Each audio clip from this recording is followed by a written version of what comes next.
Hey everyone, my name is Alicia Jackson. I'm a licensed professional counselor, and today's video is our second video in our communication series. It's about what gets in the way of our communication. What is it? So frustrating. It's so frustrating to try to communicate your feelings. It's like it takes a lot of bravery to talk to someone about what you're feeling, or talking to someone about how what they did made you feel. It's especially if the person is someone that you care about, that you love, that you cherish. You don't want to make them upset. You don't want them to feel hurt that they hurt you. There's so many things that go into it.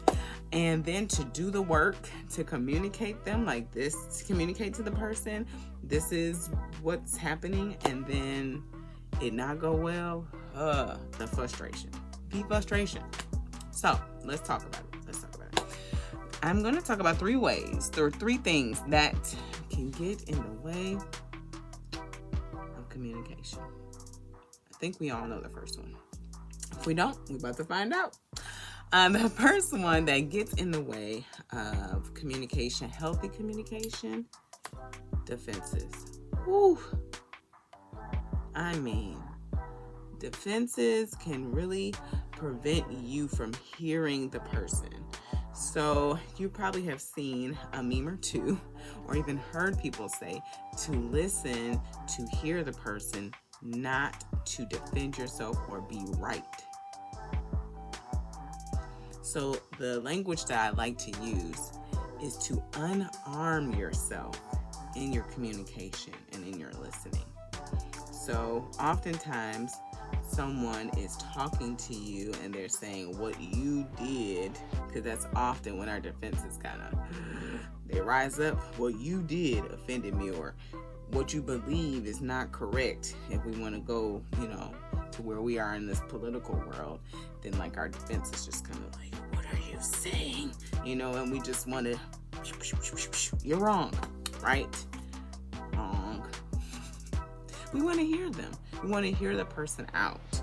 And so it takes internal work, and it takes self-awareness, truly, to disarm yourself to hear what the person's saying. Because what the person says could really offend you. Like, you could really feel some type of way about what they said. Feel like they're taking digs at you, or they're maybe what they said hurt your feelings too. So that brings upon defenses. You get hurt, and then you want to hurt back, or you want to say what they said isn't true, or pick apart what they're saying. And that is not healthy communication, I have to tell you. So, disarming yourself, taking off those layers of protection to communicate vulnerably. Hear what the person is saying, and then also tell the person that what they're saying, and that you understand what they're saying, and then how it made you feel. Because if they did hurt your feelings, a great response could be, what you said hurt my feelings. Oftentimes, it doesn't come out like that. It comes out snappy and passive aggressively. But that's a whole nother video. We'll talk about that later. But to be direct in our communication, be honest in our communication, is to disarm ourselves, and to feel like we don't have to protect ourselves. Hopefully, this is, and we're talking about communication in a healthy relationship. Okay, so where you feel safe to communicate your feelings.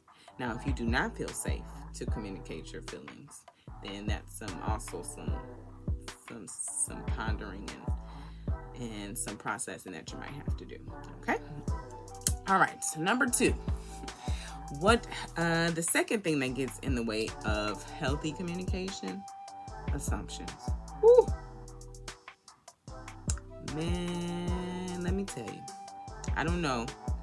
See, I grew up where we used to do like double dutch, so we were jumping, and sometimes we go back to that playground and we jump to conclusions about what we think the person is saying, and we interrupt them because we already know what you're about to say. So I'm gonna tell you what you're saying is wrong, and we're definitely not listening to hear, like we talked about, disarming ourselves.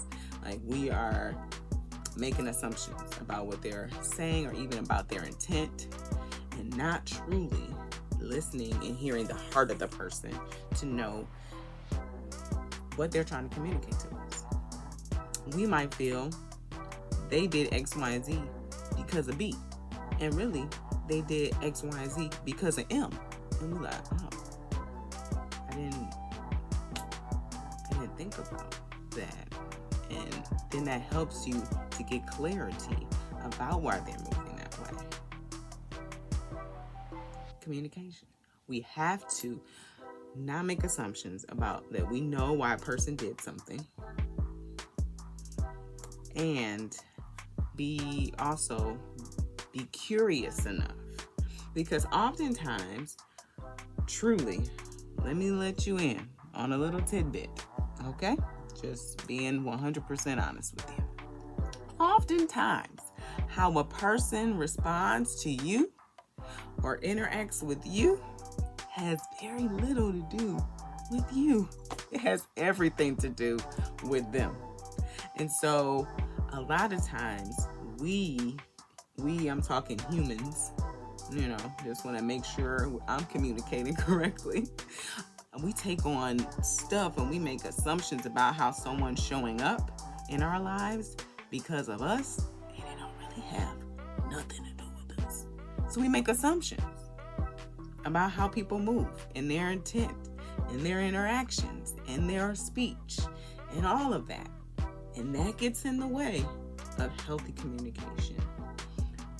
It is okay. I have to declare that our society kind of discourages curiosity. You shouldn't ask questions.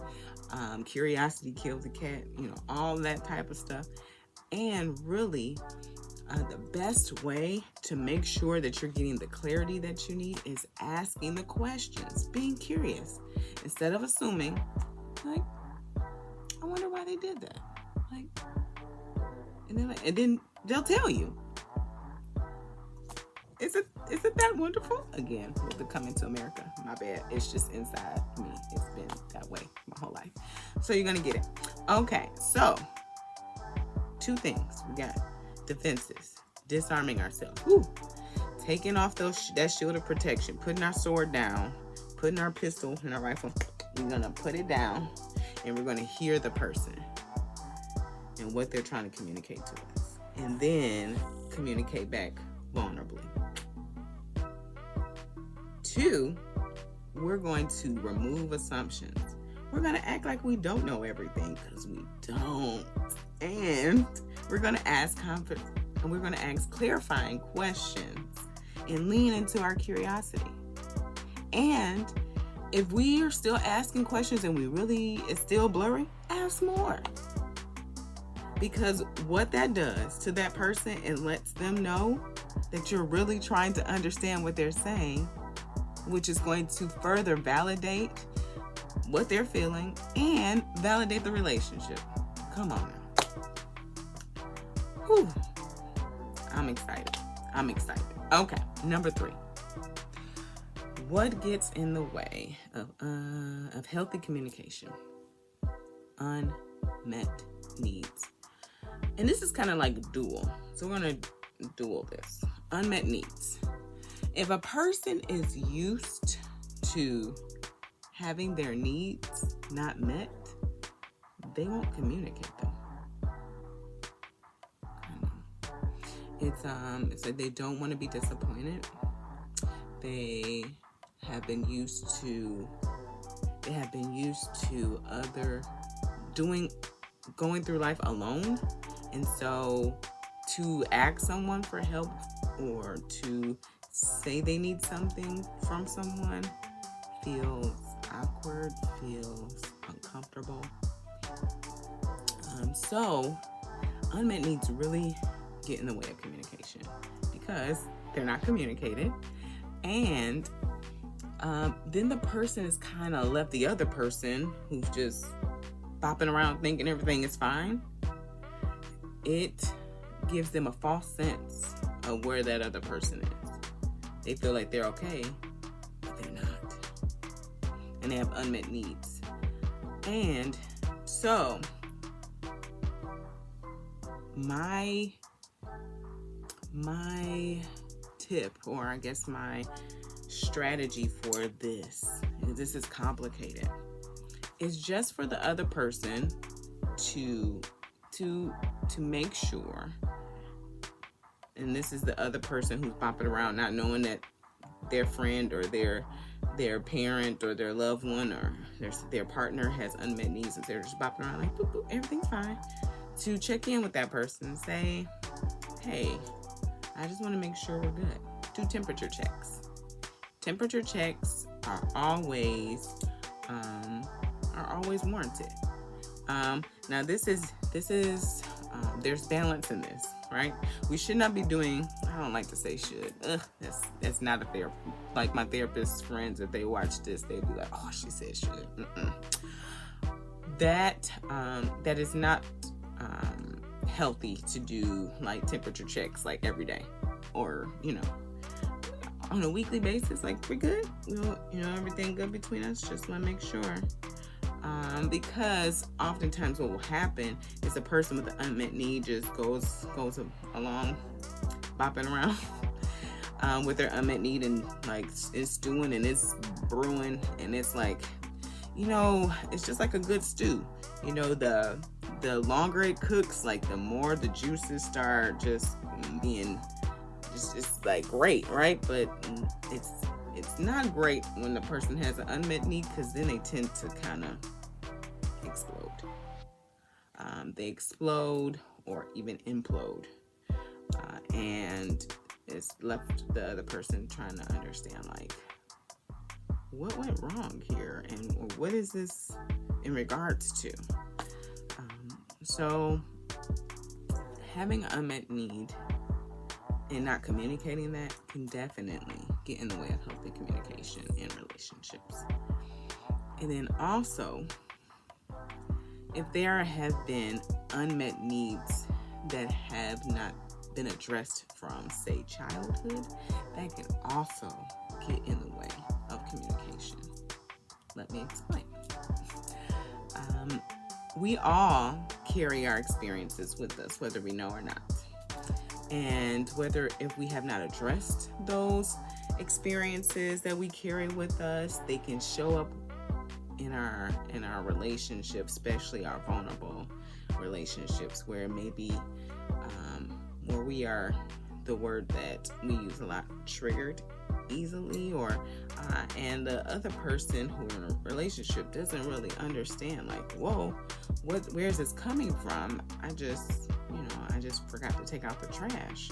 But that took that person to another place, and now it's like the 4th of July, and they're like, whoa, what happened?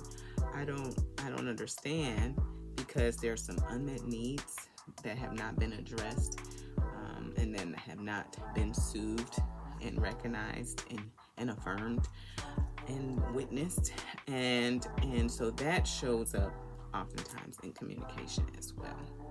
And of course, I'm going to recommend definitely for those unmet needs, those past traumas, hurts, and pains that we all have, to address those, of course, through therapy. That way, that the person who you're in relationship with doesn't feel like they're kind of walking through a landmine. Like they're tiptoeing, like, oh, every little thing. This person is very sensitive is the word they use, and they are, because they have a lot of places where they're like, truly, if you could see their hurt, it would really feel like that you could just see the source, like just open wounds on them. And that's what's happening internally for them. And so if you touch it, it's like, that's how it feels for them internally. And so that can also get in the way of healthy communication because they have all these wounds that have not been attended to, and it shows up when they relate with others, especially in vulnerable relationships. When I say vulnerable, I'm talking about intimate relationships, close friends, loved ones, family, children, spouses, partners. Those very intimate relationships, it shows. And so my recommendation for that, of course, is seeking therapy to address those wounds, to tend to them, because they are bleeding. They're bleeding, they're bruised, they haven't been tended to. And it's so needed. It is so needed in order to build connection and healthy communication. I hope this video has been helpful for you to disarm yourself when communicating with others, to not make assumptions that we know why someone is doing something. And then number 3, that we address our unmet needs, whether they're from the past or in the present. Thanks so much for watching. I'm Alicia Jackson, licensed professional counselor. Be sure to like, share with those who might need it. Comment below if you have any questions or you feel like this video has been a blessing to you. And of course, you know what I'm going to say. Subscribe to my channel. Come on. Because I got some more stuff about communication coming. You ready? Come on in. Come on. See you next time. Take care.